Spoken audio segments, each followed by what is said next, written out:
One of the significant rule changes involves how an opponent may contact a defenseless receiver. The new rule expressly limits the types of legal contact available. National Federation placed this change in the definition section of the rulebook. However, for purposes of playing the game and officiating the game, we need to understand the rule change for purposes of the personal foul section of the rules. As we go through this discussion, keep in mind the following.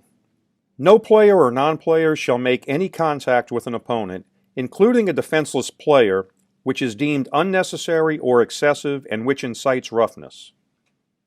A defenseless player is a player who, because of his physical position and focus of concentration, is especially vulnerable to injury. The player initiating contact against a defenseless player is responsible for making legal contact. Finally, in Louisiana, a receiver in the act of attempting to catch a pass is always considered a defenseless player and defenseless receiver. This is slightly different than the Federation definition, but the results are the same. Let's talk about how we got to the new rule and go over the evolution of contact against receivers. For a long time, the forceful blow-up of receivers was legitimate. Much leeway was given to the player making the contact. Eventually, the rules makers focused on targeting, and in an effort to get rid of hits to the head, they made it a foul to take aim and initiate contact to the head or neck area. Now the rules makers are defining what contact is allowable against defenseless receivers. The new rule provides 3 ways to legally contact the receiver.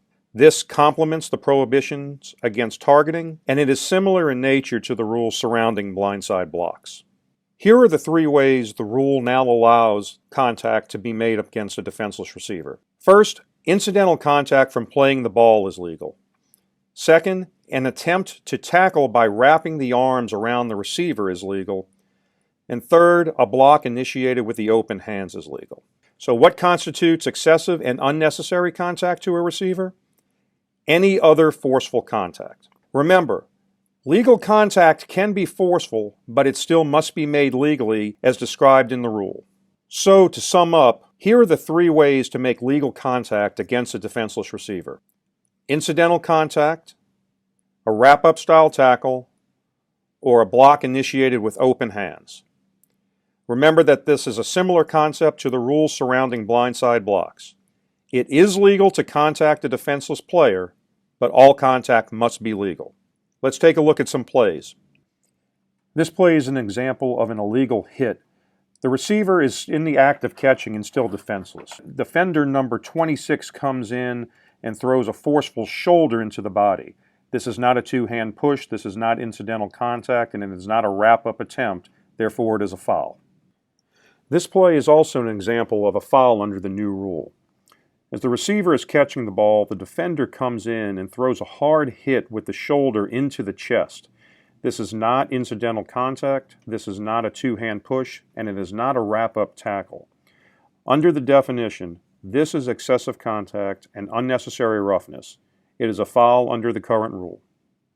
This play is a good example of legal contact. The defender comes and hits the receiver hard while the receiver is still in the act of catching the ball. But the technique is really good. You can see from this view there is a wrap-up technique. The head is to the side. This complies with the new rule of being able to contact the receiver in a wrap-up fashion. There is no foul for excessive conduct on this play. This play shows another good example of legal contact. There's a hard hit on the receiver here. But as you'll see from the end zone shot, there's no intent to punish and there's no leading with the shoulder or going through the receiver. Instead, the defender comes, wraps around the legs, and continues the tackle. This is legal contact.